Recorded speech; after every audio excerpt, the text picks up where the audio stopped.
오늘 이 시간 우리들에게 주시는 하나님의 말씀은 신약성경 누가복음 24장 13절에서 17절까지의 말씀입니다. 저와 한 절씩 교독하겠습니다. 그날에 그들 중 둘이 예루살렘에서 20올이 되는 엠마오라 하는 마을로 가면서 이 모든 된 일을 서로 이야기하더라. 그들이 서로 이야기하며 문의할 때에 예수께서 가까이 이르러 그들과 동행하시나 그들의 눈이 가리어져서 그인 줄 알아보지 못하거늘. 함께 읽습니다. 예수께서 이르시되 너희가 길 가면서 서로 주고받고 하는 이야기가 무엇이냐 하시니 두 사람이 슬픈 빛을 띠고 머물러 서더라. 아멘. 께서 사망과 모든 죽음의 권세를 깨뜨리시고 부활하셨습니다. 그 부활의 능력과 소망이 여러분의 삶에 가득하기를 주님의 이름으로 축원합니다. 아멘이 더 커야 될 것 같습니다. 제가 웬만하면 아멘을 강요하지 않지만 여러분, 예수님의 부활하셨다는 소식 때문에 가슴이 벅찹니다. 여러분에게도 동일한 은혜가 있기를 간절히 소망합니다. 역시 우리 교인들 훌륭하십니다. 우리는 지난 한 주간 동안에 바로 우리 때문에라는 주제로 우리 고난주간 부활절 특별 새벽 기도회로 하나님께 영광을 올려드렸습니다. 우리 목민의 전 세대가 함께 참여하는 만큼 하나님께서 참 많은 은혜를 우리에게 주셨고, 또 예수님의 고난을 따른다는 것이 얼마나 가슴 벅찬 감격과 기쁨인지를 하루하루 누리는 시간이었습니다. 여러분들께서 사진을 보시는 대로 정말 갓난 아이로부터 우리 어르신들에 이르기까지 전 세대가 함께 예수님의 십자가의 여정을 따랐습니다.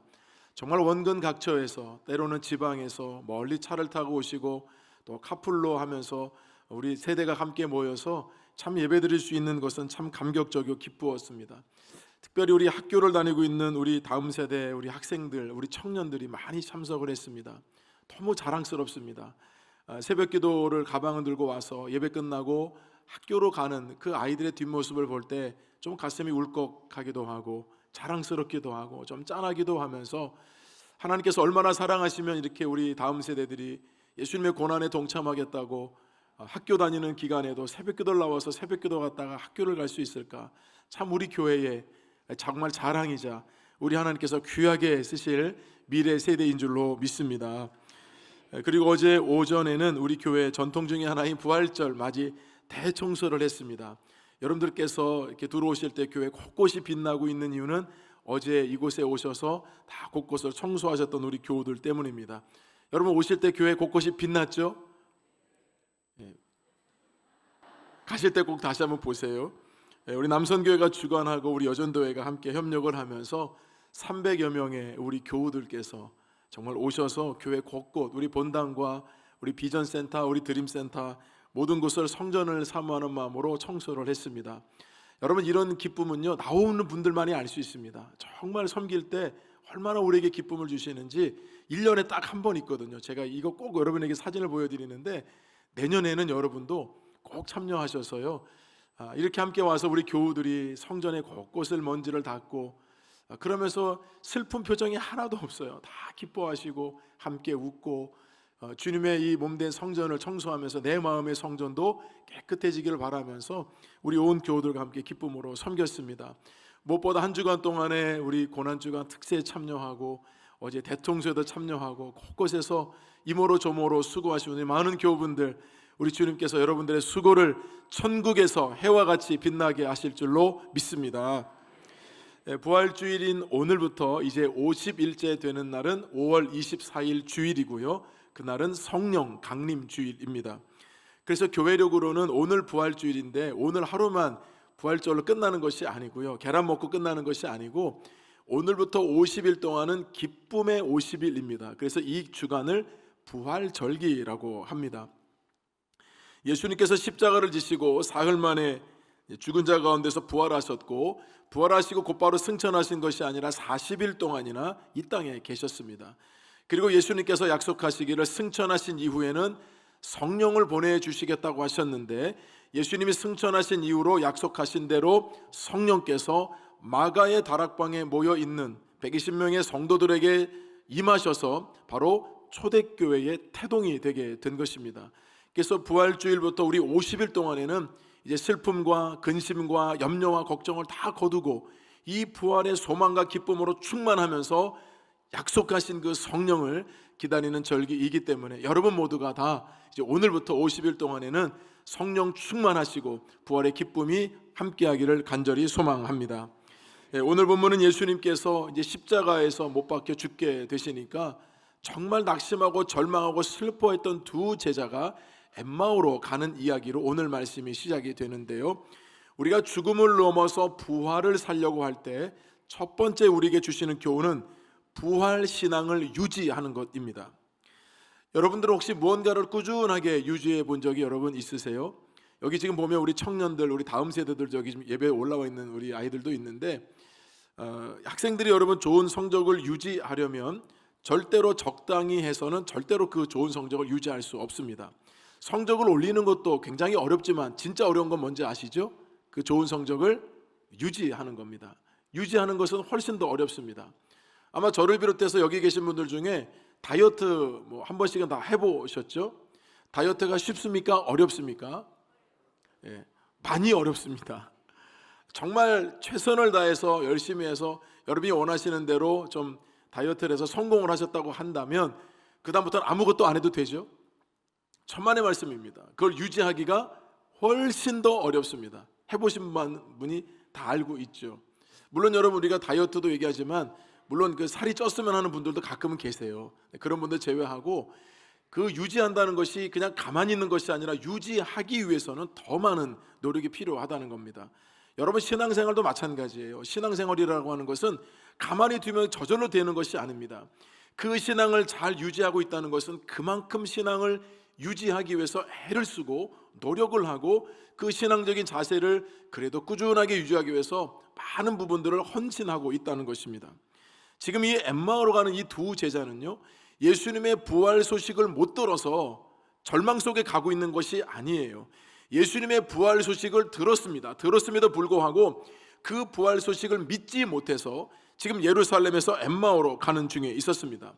두 제자가 가던 길에 갑자기 예수님께서 중간에 끼어들듯이 이 두 사람의 행렬에 동행하시면서 예수님과 함께 이 두 제자가 지금 말씀을 나누고 있는데 두 제자는 예수님인지 알아보지 못했습니다. 예수님께서 두 제자에게 말씀하시기를 두 사람이 지금 서로 나누는 이야기가 무엇이냐 예수님께서 이렇게 물으셨습니다. 그때에 예수님께서 바로 예루살렘에서 십자가에 못 박혀 죽으셨다는 그 얘기를 하면서 그들이 경험했던 중요하고 소중한 고백을 여러분 하거든요. 본문 22절 23절 한번 읽어보겠습니다. 또한 우리 중에 어떤 여자들이 우리로 놀라게 하였으니 이는 그들이 새벽에 무덤에 갔다가 그의 시체는 보지 못하고 와서 그가 살아나셨다 하는 천사들의 나타남을 보았다 함이라. 여러분 보세요. 안식구 첫날에 막달라 마리아와 소수의 여인들이 예수님의 무덤을 찾아갔습니다. 예수님의 몸에 향료를 바르기 위해서 여러분 간 것이잖아요.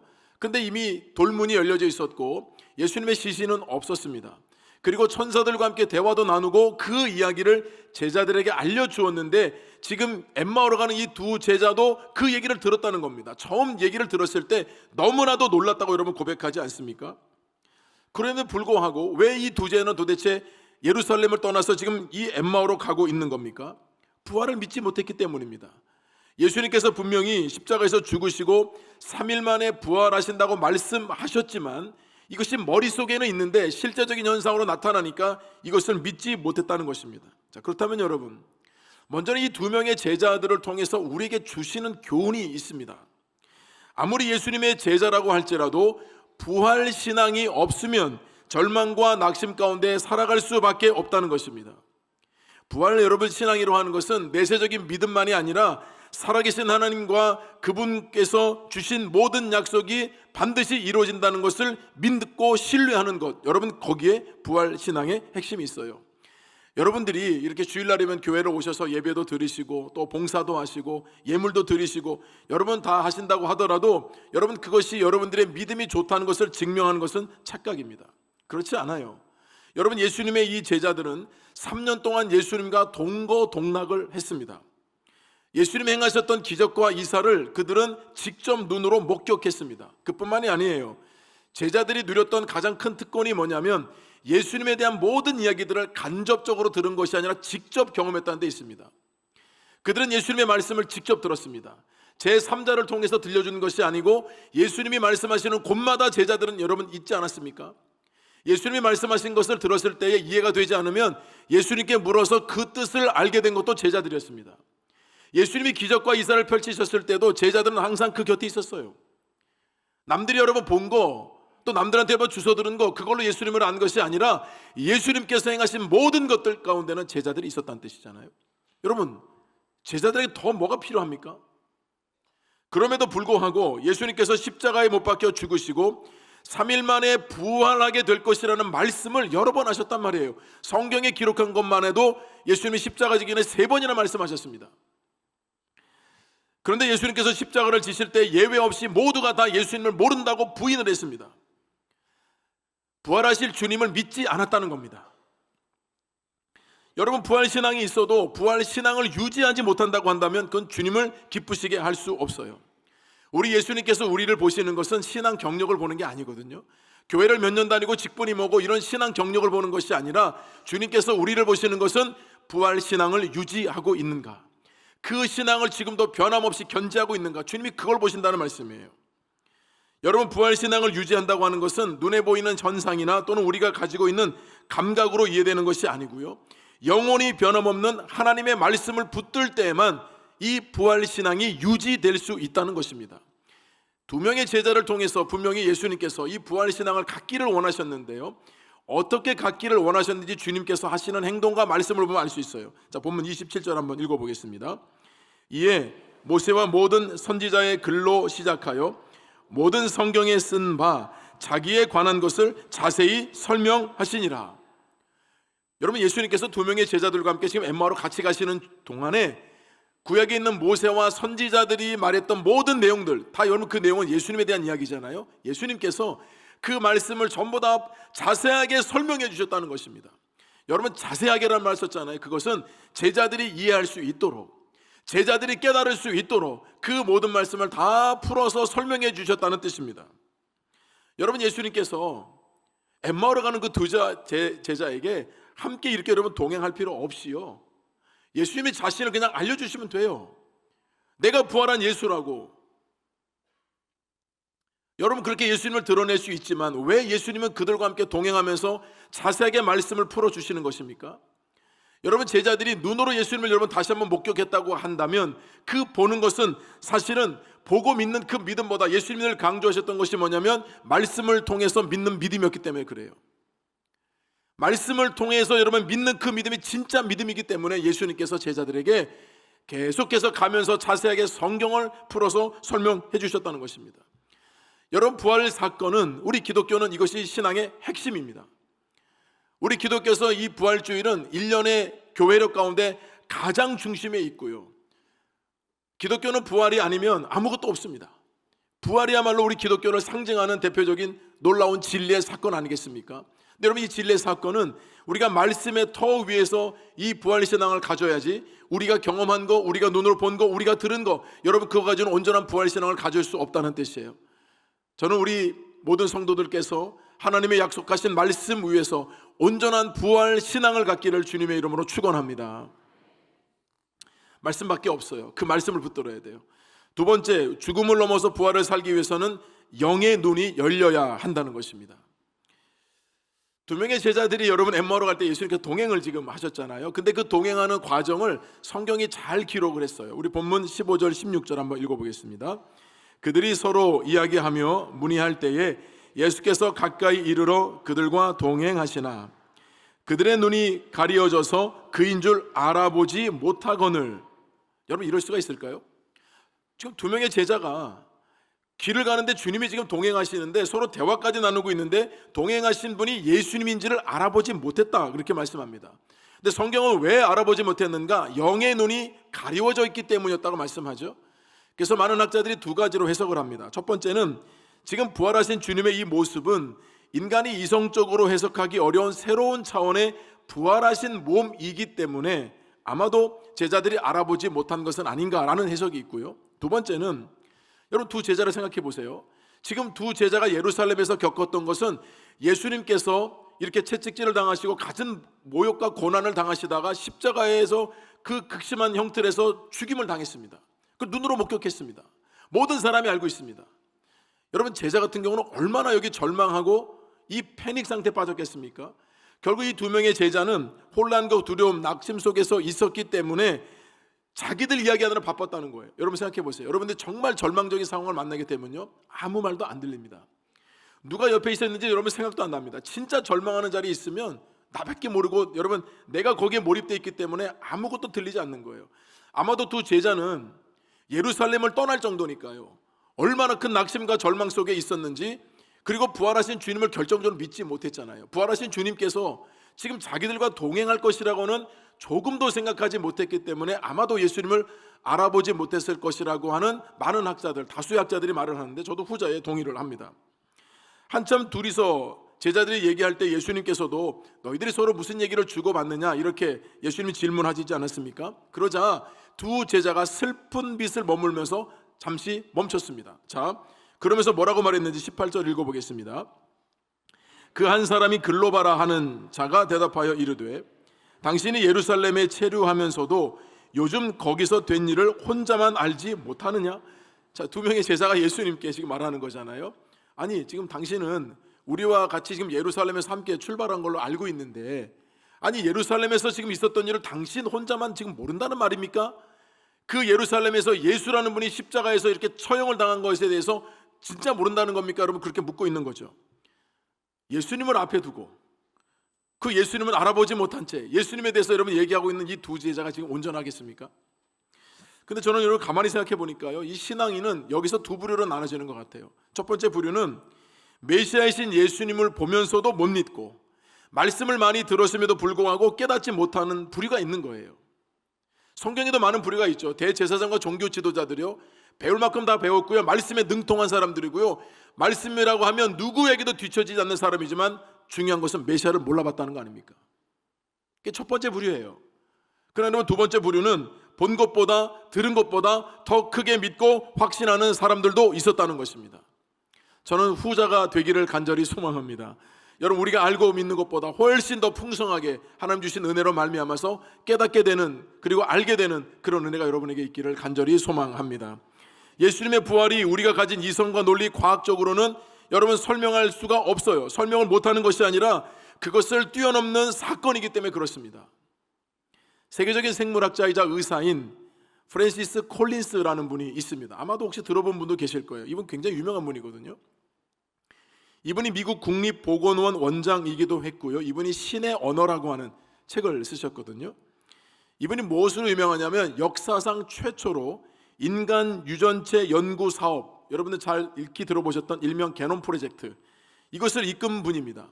세계 최고의 과학자 2,000명이 모이는 게놈 프로젝트에서 총괄을 맡았던 분이고요, 인간의 몸을 구성하는 31억 개의 유전자 서열을 밝히는데 큰 공헌을 했고요, 그래서 이분이 과학적으로 굉장히 영향력을 많이 끼친 분입니다. 이분이 철저한 과학자라서 그런지 이분은 무신론자였습니다.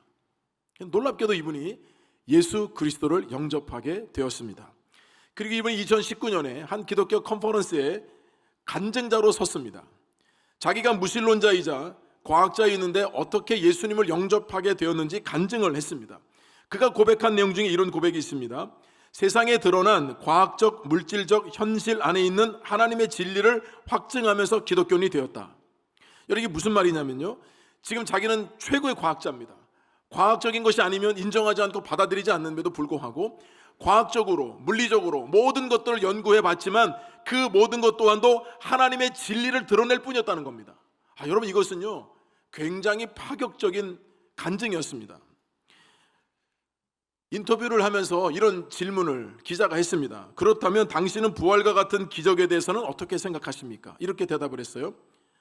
꽃이 피는 것을 보면서 우리는 기적이라고 부르지 않습니다.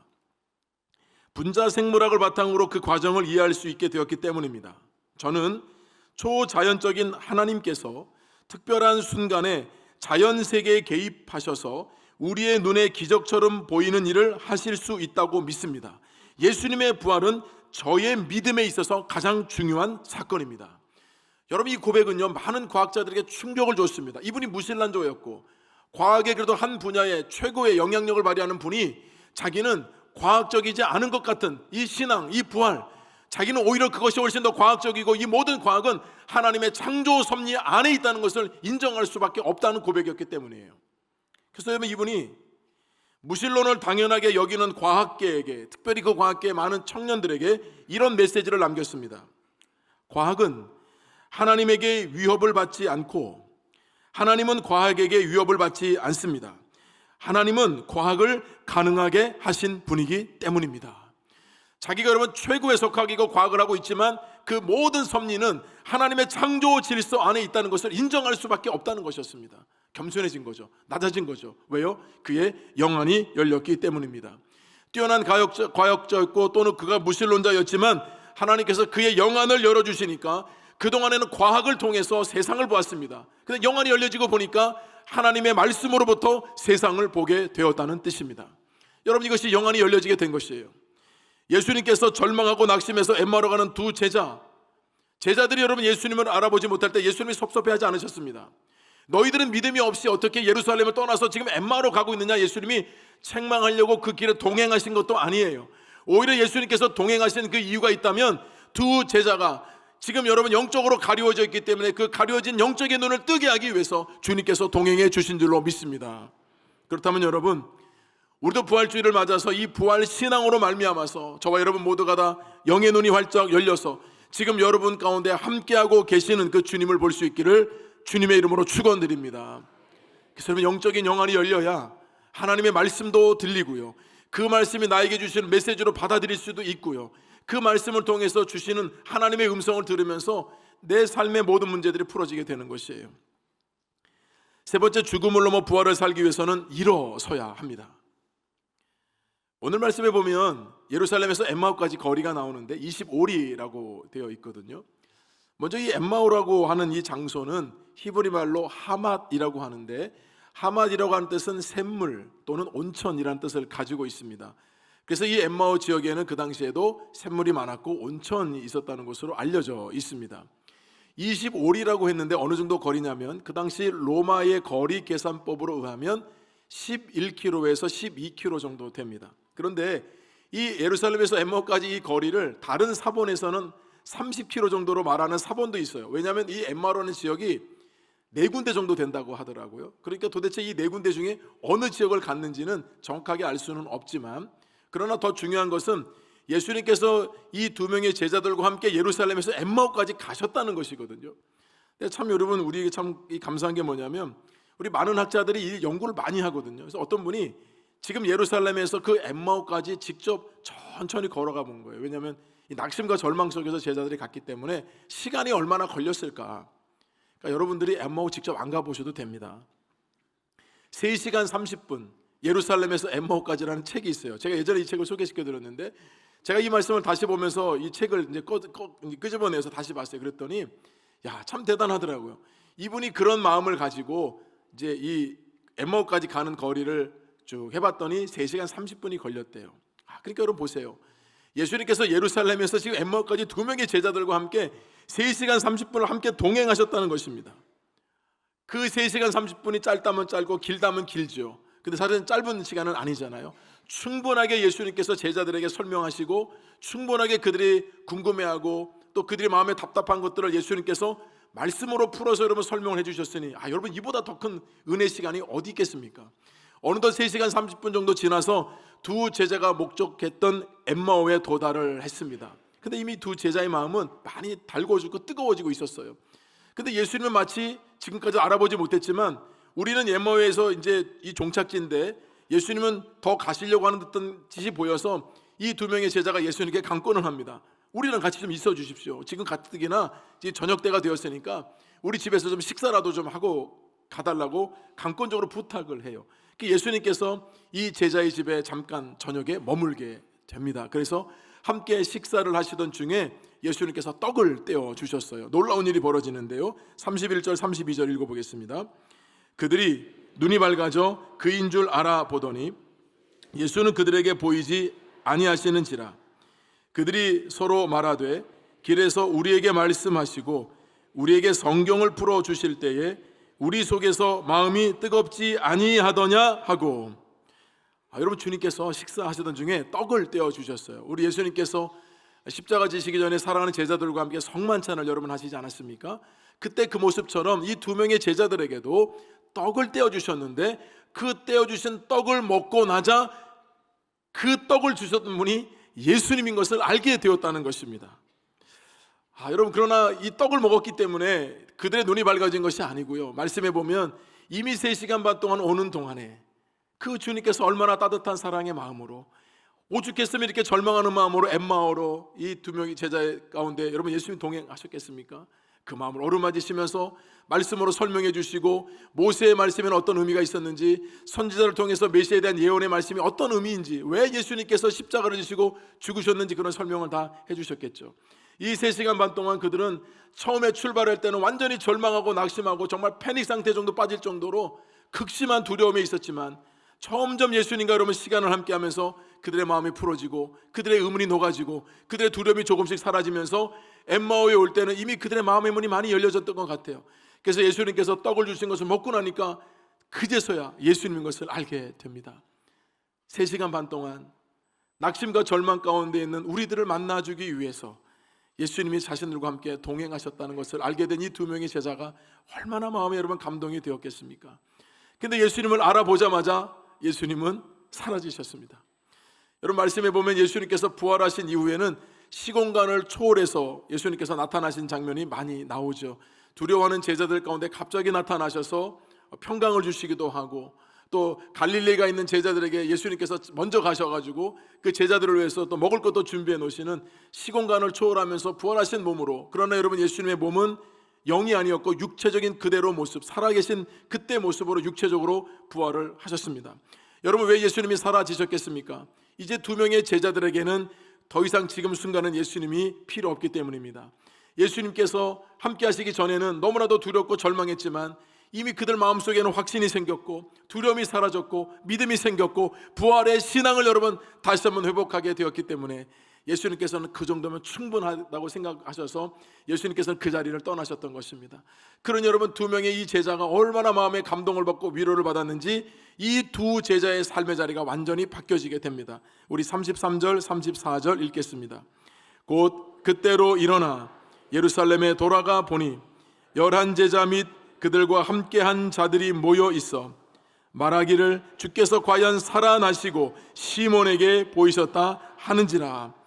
저는 여러분, 곧 그때로 일어나, 여러분 그 일어나라는 그 말씀이 얼마나 마음의 위로가 되는지 모릅니다. 얼마나 절망하고 얼마나 낙심했는데 예수님께서 그 마음의 부활의 신앙의 확신을 주지 않았다면 제자들은 아마도 이 엠마오에서 머물면서 낙심하고 좌절하고 절망하며 살았겠지만, 우리 주님께서 만나주셔서 부활의 신앙을 주시니까 그들은 일어나게 된 줄로 믿습니다. 죽음의 자리, 절망의 자리에서 부활하신 주님이 만나주심으로 말미암아 그들은 즉시로 일어나게 되었던 것입니다. 여러분 생각해 보세요. 3시간 반 동안이나 주님께서 동행해 주셨고, 그리고 떡을 떼어주시면서까지도 그들의 영안을 열어주시기를 원하셨고 부활의 신앙을 갖기를 원하셨는데, 그 은혜를 받고도 여러분 그 엠마오의 그 자리에 머문다는 건 여러분 말도 안 되는 거 아니겠습니까? 여러분 생각해 보세요. 하나님께서 여러분들에게 은혜 주셔서 이렇게 예배 자리에 오시잖아요. 하나님이 택하시지 않으면 이 자리에 올 수가 없습니다. 하나님이 여러분을 택하시고 부르셔서 예배도 드리고 말씀도 듣고 찬양도 하고 기도하게 하시면서 살아계신 하나님이 여러분 은혜를 주시잖아요. 그 은혜를 받으면 우리는 어디로 가야 되겠습니까? 여러분, 엠마오 자리로 간다는 건 말이 안 되잖아요. 또다시 절망하고 또다시 낙심하고 여러분 그런 엠마오 자리에 있다는 것은 말이 안 돼요. 여러분들께서 말씀을 듣고 예배를 드릴 때마다, 정말 여러분의 삶의 자리로 나아갈 때마다 담대하게 나아가서 다시 예루살렘으로 돌아가는 그런 은혜가 있기를 간절히 소망합니다. 여러분, 그 제자들은 일어나서 다시 예루살렘으로 갔습니다. 왜냐하면 엠마오로 갈 때는 소명과 사명 때문에 간 게 아니에요. 낙심하고 절망해서 갈 데가 거기밖에 없었던 것 같아요. 그래서 엠마오로 갔지만 주님 만나고 난부터는 엠마오에 있을 이유가 없었습니다. 다시 일어나서 예루살렘으로 갔습니다. 왜 그럴까요? 자기처럼 예수님의 부활을 믿지 못했던 제자들, 자기처럼 예수님의 부활을 믿지 않아서 절망하고 좌절하고 낙심한 사람들이 예루살렘에 있었기 때문입니다. 근데 여러분, 예루살렘에 돌아간다는 것은 상당히 위험이었던 것입니다. 왜냐하면 예수님을 십자가에 죽였던 로마 군병과 종교 지도자들은 예수님을 따르는 무리들을 색출하고 있었습니다. 그러니 두 명의 제자가 다시 예루살렘에 돌아간다는 것은 자기 목숨에도 위협을 당할 수 있는 것일 만큼 여러분 그런 힘든 상황이었지만 그것이 중요한 것이 아니었습니다. 죽음에서 부활하신 그 주님께서 함께 하셨기 때문에 그 죽음이 두렵지 않았기 때문이에요. 그래서 예루살렘에 돌아가서 모여있는 제자들, 모여있는 모든 사람들에게 우리가 엠마오의 길까지 갔던 상황 가운데 주님이 어떤 말씀을 주셨는지, 그리고 떡을 떼었던 장면과 자신들의 심령의 말씀을 통해서 뜨거워져서 다시 예루살렘으로 돌아왔다는 것을 여러분 간증하게 된 줄로 믿습니다. 일어나서 그리고 가서, 여러분 이것이 우리에게 주신 사명이에요. 우리 부활의 신앙을 우리가 갖는다면 우리 또한도 여러분 이제 새생명 만남의 날이 2주 남았는데 우리가 있는 자리, 여러분의 직장이 될 수도 있고 가정이 될 수도 있고 또 여러분 직장, 이웃 뭐 다 될 수 있을 것 같아요. 가정, 친척도 마찬가지고요. 이제 이 부활 신앙을 전해서 우리 믿지 않는 모든 분들이 예수 그리스도를 영접하게 되고 부활의 신앙까지 이룰 수 있도록 여러분 우리가 힘써야 할 줄로 믿습니다. 여러분 부활절을 맞으면서 여러분의 삶에 드리워진 그늘, 어두운 문제들, 또 염려와 걱정, 근심들 이제는 다 십자가 앞에 내려놓으십시오. 그리고 부활의 소망의 빛을 받으세요. 이제 예수님께서 사망과 죽음을 다 깨뜨리시고 부활로 승리하셨습니다. 그 승리를 누려야 할 줄로 믿습니다. 제가 이번 주에 어떤 한 가정 추도 예배를 드렸어요. 근데 저한테 이런 질문 하시더라고요. 아마 여러분도 궁금하실 거예요. 우리가 죽으면 목사님 어떻게 되는 겁니까? 천국에 가는데 천국에 가면 우리는 모습은 어떻게 되는 겁니까? 질문을 하시더라고요. 제가 말씀드렸죠. 우리 기독교 2000년 역사 가운데 예수님을 믿는다는 그 이유 하나만으로 사자밥으로 던져지기도 하고 화형을 당하고 순교를 당한 수많은 사람들이 있었습니다. 팔다리를 잃었고 신체적인 해함을 많이 당했습니다. 여러분 그 영혼만 천국에 가 있겠습니까? 우리 주님께서 부활하신 모습을 보세요. 영으로 부활하신 것이 아니라 육체로 부활하셨습니다. 예수님께서 부활하신 모습을 보면서 너희들도 믿는 우리 모두에게도 그와 같이 부활하게 될 것을 약속해 주셨습니다. 그의 영혼은 천국에 가 있겠지만 여러분 그 육체는 다 흙으로 돌아가요. 그러나 끝나는 것이 아닙니다. 다시 주님 말씀하신 그대로 육체의 부활도 우리에게 주실 줄로 믿습니다. 여러분 이것이 우리의 소망이고 희망인 것입니다. 부활신앙은 우리가 그저 머리로 아는 것이 아니고 우리의 삶에서, 우리가 우리의 죽음에서도 우리가 경험할 수 있는 것이 부활신앙인 것입니다. 이 부활신앙을 가질 때 우리 신앙은 날마다 새로워질 수 있고, 그리고 영원한 천국에서만 부활신앙을 누리는 것이 아니고 이 땅에서 부활신앙을 누림으로 말미암아서 사망과 죽음을 이기고 부활하신 그 주님의 능력을 여러분의 삶 속에서 실제적으로 경험할 수 있기를 주님의 이름으로 축원드립니다. 하나님 아버지 감사합니다. 죄와 죽음, 사망을 이기시고 부활하신 우리 주님의 이 부활절을 기념하며 우리가 함께 예배드리게 하신 것 감사합니다. 우리 모든 성도들에게도 죽음을 이기고 부활하신 그 주님의 부활의 능력으로 충만케 하여 주옵소서. 이것은 이론이 아닙니다. 이것은 논리가 아닙니다. 이것은 생명이요, 이것은 진리입니다. 이 부활 신앙을 가지고 영원히 승리하는 삶을 사는 우리 목민의 성도들 되게 하여 주옵소서. 예수님의 이름으로 기도드립니다. 아멘.